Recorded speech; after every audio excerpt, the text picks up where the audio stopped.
موسیٰ امۃ یہدون بالحق، موسیٰ کی قوم کی نالائقیاں پیچھے بیان کی ہیں، موسیٰ علیہ السلام کی قوم کی۔ 70 آدمی گئے اور بچڑے کی عبادت ہوئی، یہ سب، لیکن اللہ کہتے ہیں سارے ایسے نہیں تھے۔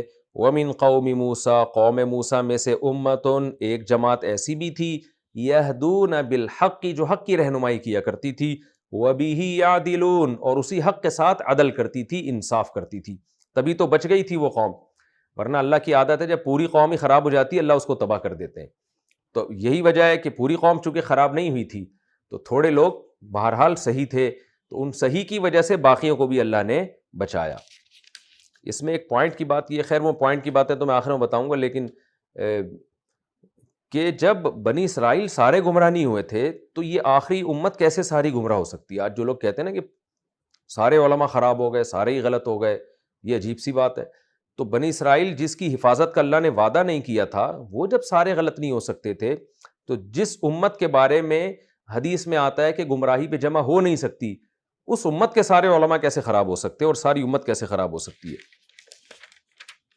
وَقَطَّعْنَاهُمُ اثْنَتَيْ عَشْرَةَ أَسْبَاطًا أُمَمًا، اللہ کہتے ہیں ہم نے بنی اسرائیل کو 12 خاندانوں میں تقسیم کر دیا تھا۔ 12 خاندانوں میں، یہ 12 خاندان کون تھے؟ اس بات کا پورا پورا امکان ہے کہ یعقوب علیہ السلام کے بیٹے جن کی تعداد 12 سے زیادہ تھی، تو ہو سکتا ہے ان کے 12 بیٹوں کی نسل چلی ہو۔ 9 بیٹے تو وہ ہے نا، 11 بیٹے تو وہ ہیں جن کا قرآن نے تذکرہ کیا ہے، اور 2 یوسف علیہ السلام اور بنیامین، تو یہ 13 ہو گئے۔ تو عین ممکن ہے کہ بنی اسرائیل کے حضرت یعقوب علیہ السلام کے 12 بیٹوں کی آگے جو سب کی نسل نہ چلی ہو، سب کو اولاد ملتی بھی نہیں ہے، تو ان 12 بیٹوں کی جو آگے نسل ہے وہ 12 خاندانوں میں جا کے تقسیم ہوئی ہو۔ تو کوئی اوتھینٹک اور بہت زیادہ مستند روایت تو میرے علم میں نہیں ہے، لیکن تاریخی روایات ہیں اور امکان کے درجے میں، اور بات معقول لگتی بھی ہے، کیونکہ بنی اسرائیل کی نسبت تو یعقوب علیہ السلام کی طرف ہے نا، جو جن کا لقب اسرائیل تھا، تو آگے انہی کی اولاد ہی اسرائیل کہلائے گی، تو انہی کی اولاد کے لحاظ سے یہ سبت کا جو لفظ ہے نا، اس سبت اسباط جس کی جمع، یہ کہتے بھی اولاد کو ہیں، تو اولاد کے لحاظ سے یہ 12 حصوں میں ان کے خاندان تقسیم ہو گئے۔ تو اللہ کہتے ہیں ہم نے 12 خاندانوں میں ان کو تقسیم کیا۔ وَأَوْحَيْنَا إِلَىٰ مُوسَىٰ، اور ہم نے موسیٰ کو وحی کی جب ان کی قوم پانی مانگے۔ پانی کب مانگا انہوں نے؟ وادی تیہ میں۔ بظاہر ایسا ہی معلوم ہوتا ہے کہ یہ وادی تیہ کا واقعہ ہے۔ وادی تیہ میں سورہ بقرہ میں اس کو تفصیل سے بیان کر چکا ہوں، جس کا خلاصہ یہ ہے کہ بنی اسرائیل جب دریا پار کیا اور فرعون کو اللہ نے اس دریا میں غرق کیا، اس کے بعد بنی اسرائیل رہے کہاں، اس کے بارے میں کوئی 100% یقینی بات ہمارے علم میں نہیں ہے۔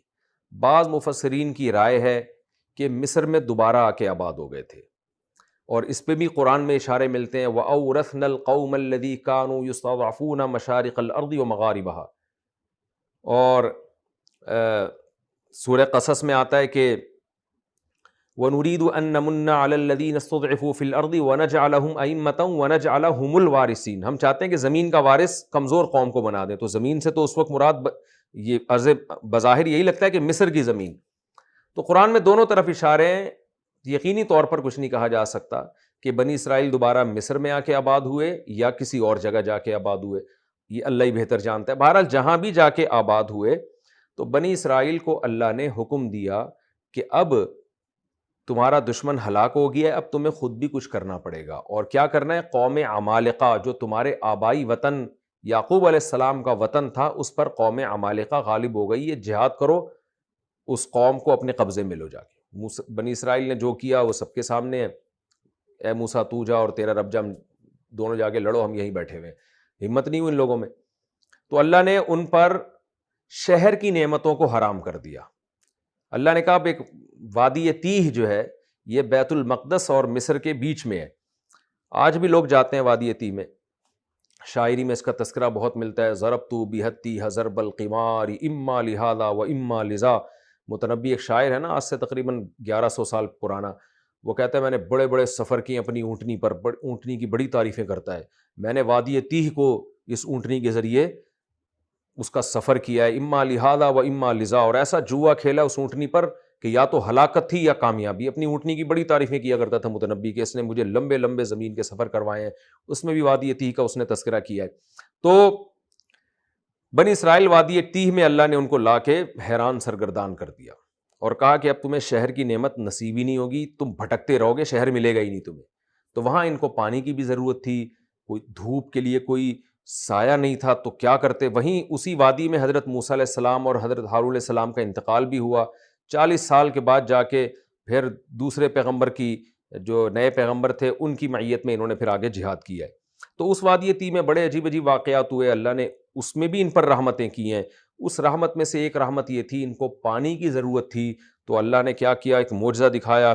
اللہ کہتے ہیں ہم نے موسیٰ سے کہا اذ استسقاہ قومہ، جب آپ کی قوم آپ سے پانی مانگے، ان اضرب بعصاک الحجر، تو آپ نے اپنی لاٹھی کو پتھر پہ مارنا ہے۔ فانبجست منہ اثنتا عشرۃ عینا، اس پتھر سے 12 چشمے پھوٹ پڑے۔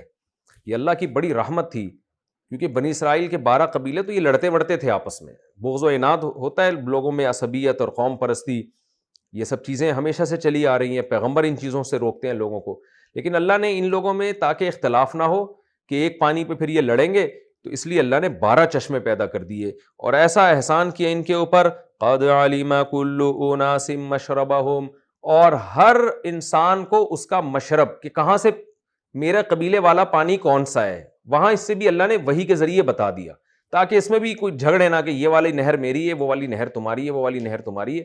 تو یہ بھی اللہ کا ان پر احسان تھا کہ آپس میں ان کی لڑائی نہ ہو، ہر قبیلے کے لیے الگ الگ چشمہ اللہ نے متعین کر دیا۔ وَظَلَّلْنَا عَلَيْهِمُ الْغَمَامَ، اور ہم نے آسمان سے بادل کی ٹکڑا بھیجا ان کے اوپر، جہاں جہاں بنی اسرائیل سفر کرتے وہ بادل ان کے اوپر ساتھ ساتھ چل رہا ہوتا تھا۔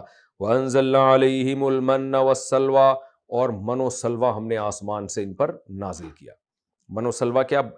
یہ ضروری نہیں ہے کہ آسمان سے ہی نازل ہو رہا ہو، جب قرآن کوئی بھی چیز جو اوپر سے آتی ہے اس کے لیے نزول ہی کا لفظ استعمال کرتا ہے، بلکہ بعض دفعہ ایک چیز اوپر سے نہیں بھی آتی، بطور اکرام کے دی جاتی ہے، اس کو بھی قرآن انزال سے تعبیر کرتا ہے کہ ہم نے نازل کیا۔ تو وجہ اس کی یہ نہیں ہوتی کہ وہ اوپر سے آئی ہوتی ہے، بلکہ اس کی وجہ یہ ہوتی ہے کہ بطور عزت اور اکرام کے دی گئی ہوتی ہے۔ تو اکرام سے جو یعنی اوپر سے آنا ایک عزت کی علامت ہے نا، کہ یہ زمین کی نہیں ہے کہیں اور سے، تو اس عزت کی وجہ سے اس کو انزلنا سے تعبیر کیا گیا ہوتا ہے۔ اس کی مثال ایسے جیسے مہمان کو عربی میں نزیل کہتے ہیں، اوپر سے نازل ہونے والا، حالانکہ عین ممکن ہے اپنے گراؤنڈ فلور سے آ رہا ہوا آپ کے پاس، لیکن نزیل کہتے ہیں کیونکہ عزت دار ہوتا ہے، تو اس لیے اس کو یہ پروٹوکول دیا گیا ہے عربی زبان میں کہ گویا نازل ہوا ہے آپ کے گھر میں۔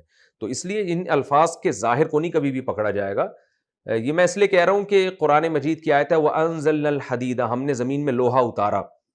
تو بعض حضرات کہتے ہیں یہ لوہا اس زمین کا نہیں ہے، کہیں باہر سے آیا، تو یہ بھی ممکن ہے باہر سے آیا ہو، لیکن اگر سائنس میں یہ ثابت ہو جاتا ہے کہ اسی زمین میں لوہا پیدا ہوا ہے تو بھی اس کو سائنس کے خلاف ہم نہیں کہہ سکتے، بلکہ لوہا چونکہ انسان کے لیے بہت کارآمد چیز ہے، تو اس لیے اللہ نے اس کو عزت دینے کے لیے یہ لفظ استعمال کیا ہو کہ ہم نے اس کو اتارا ہے تمہارے لیے، یعنی تمہیں عزت دی ہے اس کے ذریعے۔ قد علم كل اناس مشربهم وظللنا عليهم الغمام وانزلنا عليهم المن والسلوى كلوا من طيبات ما رزقناكم، جو رزق ہم نے تمہیں دیا یہ پاکیزہ رزق کھاؤ۔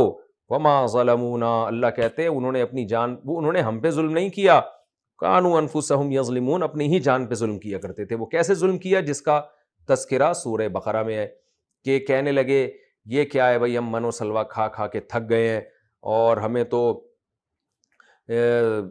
موسیٰ علیہ السلام سے کہنے لگے من بقلہا وقثائہا وفومہا وعدسہا وبصری، ہمیں تو پیاز چاہیے، ہمیں تو لہسن چاہیے، ہمیں تو مسور کی دال چاہیے، اور یہ جو ترکاریاں چاہیے ہمیں، یہ ہم تھک گئے ہیں۔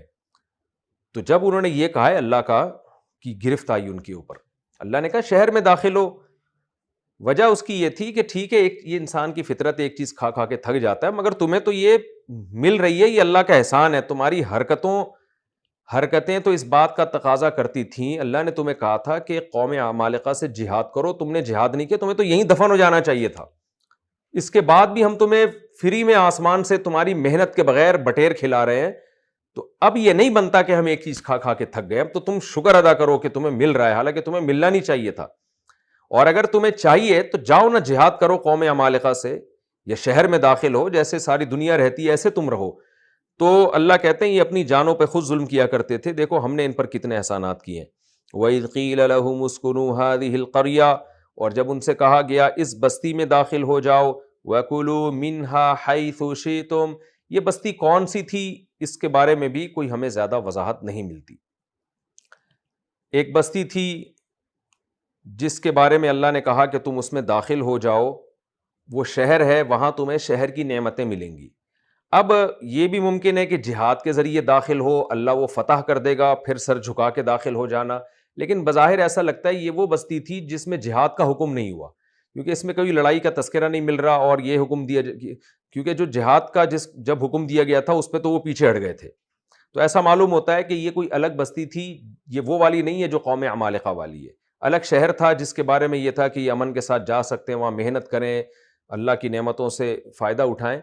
تو واللہ عالم اس کے بارے میں کوئی مستند بات ہمیں ملتی نہیں ہے. میری تفسیر میں عادت یہ ہوتی ہے کہ میں بہت زیادہ روایتوں کے بکھیڑوں میں نہیں الجھتا.